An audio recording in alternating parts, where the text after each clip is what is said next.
Good noon to one and all. I, Dr. Manish Kumar Sharma, would like to talk to you on the issue of the topic of history of English language. Dear friends, as we know, English has become an universal language. Nowadays, we are finding English everywhere. So sometimes the questions stuck in mind from where, how this language came into existence. And I am sure most of you have a very rare idea about the history of English language. But today we shall just discuss how this language came into existence. So I would like to take you back in the history of English or the country where the English has taken birth.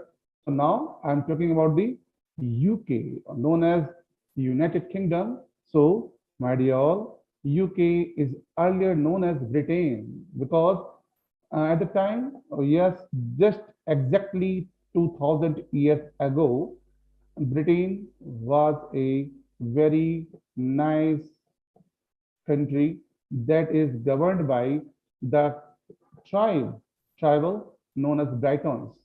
These Britons have their own British language. So these Britons, they were living there and they were speaking their Celtic language. Celtic is the mother tongue of the Britons. Then, up to the long time, it was there, and in the just starting of this AD, or in we can say in first or two second BC, there was the empire of Julius Caesar, and then yes, the British they were independent, and then hereafter there was some mixing of the Roman words into the Celtic language, but this Celtic language has nothing to do with the English. Actually, in the 450 AD, there there occurred an incident at a time. Three Western Germanic tribes, Anglo-Saxon and Jutes, they began to encroach the coastal areas of southeastern Britain, and they came in such a large quantity in the next 50 years that very soon they inhabited the entire coastal areas of the Britain, the side of north, west, northeast, and south. So their quantity, we can say their population became so dense that in the next 200 years, they began to confront with the native Celtic one. So after 200 years, we can say in the starting of the 7th century, there was a flourishing empire or states, small pockets of influence of these three Anglo-Saxon and Jews. Among these Anglo-Saxon and Jews, Anglo was a dominating caste. We can say dominant tribe. So Saxon were also very strong. So these Anglo and Saxons, they came to the Britain with their own dialect, with their own script. So very soon they began to preach their own mother tongue in this ruling country of Britain. So they called themselves among these Anglo-Saxon Jews, Anglo and Saxon were stronger, and then Anglos became stronger. They called themselves angels. Angels mean as good as the angels. And they call their language as the language of angels. So they call their land as the land of angels, Anglo-land. This Anglo-land later on became as England. And they call their language as English, which later on going to be called as English. So we can say only after 450 AD, the English language came into existence in Britain. Before it, or yes, we can say it was not as dominant as a very strong language. We can consider it only as a dialect that is spoken only in the western provinces of Germany. So, after the 7th century, many small kingdoms of Anglo and Saxons were in ruling there. And with the passing of time, these kingdoms became very strong. And we can say it was the birth of the English language.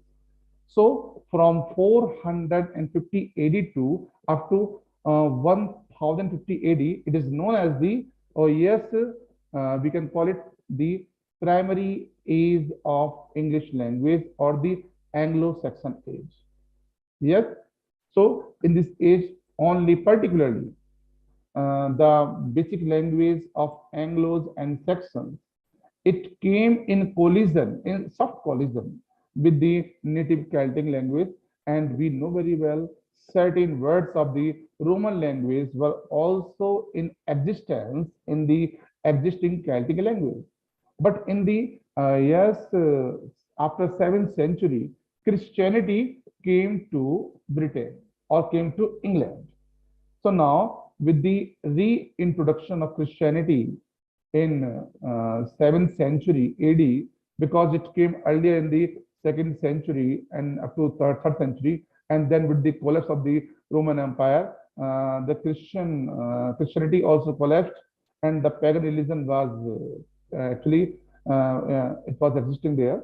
And when it was reintroduced in the 7th century, so with the arrival of the Christianity, many words of the Roman language came into the British language. So when Roman words mixed with the Anglo and Saxon words, so English language again become, yes, rich in terms of its influence from the Roman tongue. Many Roman words which are having a strong impact of the Greek terms also. They mixed in the dialect of the, we can say, Anglo-Saxons known as the English. So now English language is becoming richer day by day. It has the Anglo-Saxon words, then Celtic words, and the old Roman words, and now new Roman words. So all these things were very, very influential for the people. And with the 8th, 9th, and 10th century, this language began to flourish, and we can see a little bit of literature in English that is known as the Old English or the Ancient English. Yes, so we have certain parts of the English literature, but basically this English literature is in the Old English, and we will be amazed to know that only a very small portion is now in use. Nowadays, the English which we are using is entirely different. Its terminology, vocabulary is quite different. So in 1050 AD, for years, there is a change. Again, the history passes through a change, and there was the attack of the France on England. So for the next 100 years, England was under the authority of the France. So when France was the ruling over England, then many French words came into English language because French was the official language of the English court. All the rules, all the regulations, all the laws of the French court were easily employed in the rules in the court of Englishman. So we can say that the current English language of mid 11th century or 11th century experienced or witnessed the immersion of or mixing of many rich words from the French dialect. And now English language became more and more rich in terms of its appeal, and it also acquired many influential points in the field of literature. And we can say In Old English, we have only poetry. Yes, certain examples of poetry as which, etc. Uh, but now in this medieval English, that is the period that can be counted from the 1150 to 1450 or 1500, so AD. This period of 500 years actually is known a period of darkness. Now, English language in the first 100 years was under the ruling of French language, and after its independence from France, English language has to struggle a lot just to rise or to attain the title of the ruling language. And till then, it is the dark age of the medieval time.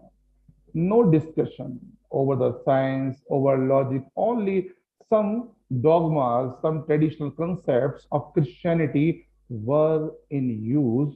A lot of poetry that is highly influenced by the, oh yes, Catholic Romans, so was in use, and certain plays were written which were known as the moral plays or miracle plays. So we can say, and these plays were only one act wise, one act play we can say. So, and they depict the some influential portion in the life of Jesus Christ. So that was the very small part or development of literature we can say. And in the 14th century, there was the birth of a great person. Yes, and this person, Mr. Geoffrey Chaucer, who is known as the father of English poetry, the modern English poetry, yes, he composed a very nice work. So this work is really very great one, and this work simply brought a lot of importance, a lot of name and fame for Mr. Geoffrey Chaucer. So his work Prologue to Canterbury Tales, basically Canterbury Tales is a very nice work we can say, and the language that is used here is a mixture which shows the words of the Celtic language also. The suffix in the word, we use the word Warwickshire. So Shire version is a Celtic version. So, dear friends, never forget, whenever any language or country is commanded by some any other language in the country, the language of the winning country becomes the ruling language, and the ruling language never leaves any good place for the subordinate language that is being commanded by the ruling language. So English passed through many concepts of the ups and downs. And after the 15th century, then there was the impact of Renaissance in Europe. And this impact of Renaissance was so strong, we can say that it changed the overall perceptions, overall setting, history, and industrial revolution taking place in Europe. We know very well. So the influence of Renaissance reached into England in a very late into the 17th, we can say in the last quarter of the 16th century. So in 1550, we have a lot of experiments. Many people they were visiting, making sojourns to the many countries of Europe. So through Renaissance, many words of other languages, because many books were translated into English, so they came into English language. Renaissance, as we know, the period of the ancient revival of the Greek and Roman learning. So it compelled the British writers to adopt a positive mindset, how to enrich their mother language English. So they make sojourns of many countries. The English courtiers, ambassadors, scholars, they begin to move to other countries of Europe. So they make journeys to Greek, Rome, and and also uh, to the Denmark, Spain, Portugal, so and many other countries of Europe. So when they went there, they studied the literature of these countries. They were very much influenced by the good literature of this country, and they found their native English language is very poor one. So they began to translate the famous books of Romans and Greek into English one. And very soon, a movement came into English literature which influenced the new writers or the existing writers to think positively toward this new trend, new taste. So we can say very soon many new writers they begin to learn the foreign language of Spain, of Dutch, Russian, Portuguese, etc. So the words of different languages, that little terms of different literature, they came in such a large volume, in a such large number into English language, into English literature in the next 100 years that the English language, which was very poor for a long, long time since its inception, now within a span of 100 years, it became the flourishing language of Europe. And now the British, they can claim they have the best language, the best literature, which has material on each and every aspect. They have a lot of information on each and every domain, whether it is reason, logic, science, math, literature, philosophy, psychology, or medicine. They have a bulky literature on each and every topic. That is the quality of the British language. Actually, that is known as the modern English period from 1500 up to the 20th century, or we can say even today also. Yes. So in this modern time, the English language experienced a lot of changes, but the bulk change came in the period of Renaissance, and particularly also in Reformation. Reformation, the movement which came into the Christianity to remove certain defects of Christianity. So it compelled the British writers to adopt a free mindset rather than to be controlled by the Romans and Greeks. So they looked toward the words with a new concept. And now, because of their efforts, their language, their literature became a good one, a strong one, and nice one. Now we can say in this modern English period that is existing from 1582 to 20th century or even till now, we can say there were many small parts. Basically, due to the expansion of British Empire, particularly after the 17th century. Yes, um, the Britishers, they came into contact with many countries. So wherever they went, they spread their communication, they spread their language, they spread their literature. Either it is India, Australia, South Africa, Asian countries, China, and also yes, parts of American continents. And as we know, in the earlier phase of 16th century, or yes, when America was discovered, so the British Empire was there. So once upon a time, there is a proverb, sun never sets in British Empire.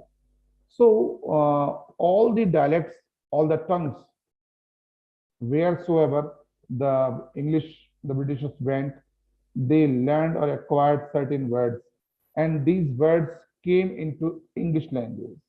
And now English language has emerged as a successful, complete, and a very nice medium of communication.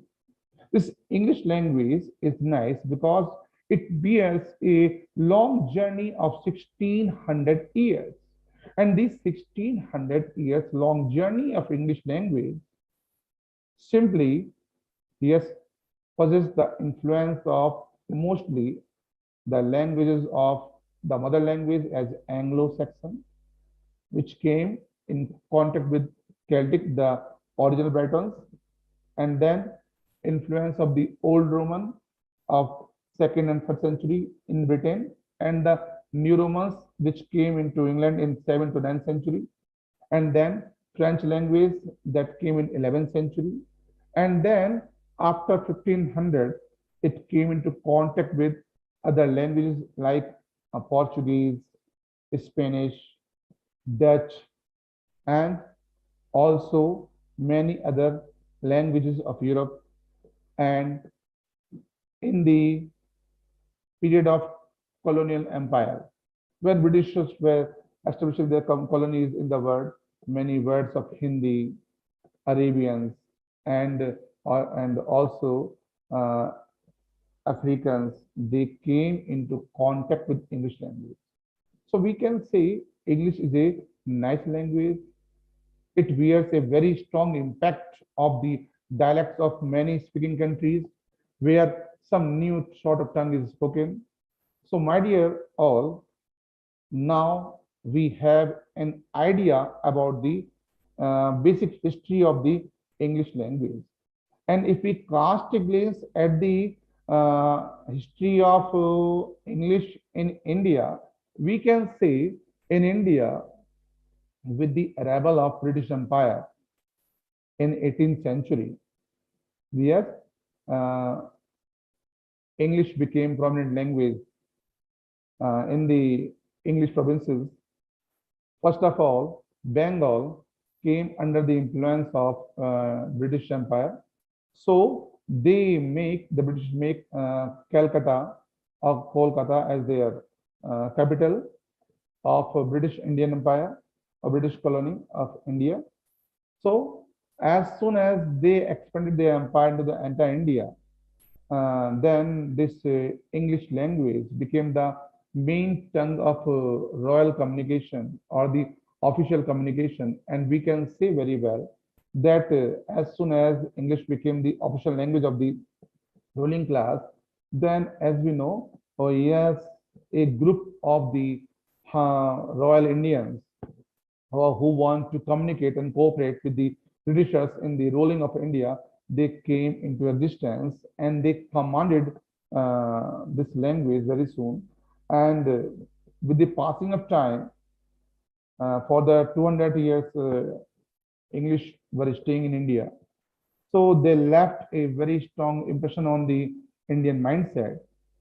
In exchange of it, the Hindi speaking mentality also left a lot of impression on the mind of the British language also. And we can say many words of Hindi came into English language. So we say one thing, a language that is very soft, very kind enough to borrow words from other languages, can easily groom itself, can easily adapt into new words, and it can be long lasting. We have the example of two languages which were not very soft to learn and absorb the words of other languages, and now they are not existing anymore in practical word of communication, and these are Sanskrit and Latin. So Sanskrit and Latin, or we can say the ancient of Latin, that is Hebrew also. So they were prevalent in the ancient period of Vedic culture in India and of the ancient period of the Israel. So after the departure of the ancient Israel culture, then Latin language came for a time being. Now Latin is only existing in the scientific concept, scientific terminology that is used particularly in all scientific terms. Otherwise, that is not in use in any other way. And the same is Sanskrit. Sanskrit is used nowadays only for the chanting of shlokas, hymns in Hindus for the Sanatanis. So otherwise, we don't have any great impact of Sanskrit language in practical way of speaking. Because of the easiness and softness, English is expanding day by day. The English speaking persons, they are increasing day by day. Now we have a very nice example how to expand our communication. Now, English has taken the role of universal language. We all can communicate with one another who knows English. Otherwise, to cross the boundaries of regionality is quite difficult. So, in India, the pioneers of Indians, we can say Indians who were dominant in the fiction writing, Mr. Mulk Raj Anand, Mr. R.K. Narayan, and Raja Rao. By their narrative fiction writing, they contributed a lot. And after that, many writers came, and which just produced the interest of the Indians in English literature or English writing in Indian writing in English. So we can say English is an English language. It bears a very strong impact of all languages. Now, it is complete in terms of its pronunciation. So, whenever we use English, we should not omit or forget the golden period of English language, the journey of English language that it crossed nearly a journey of 1600 years, and it passed through three periods of Old English from 450 to 150 AD, and then Middle English from 1050 AD to 1500 AD, and then modern English period, that is 1500 to till now, or we can say yes, 21st century. So that is the history of English language. I'm sure you all will be thrilled to know all these things. If you have any query, you can just communicate with this channel. Thanks a lot for your patience. Thanks.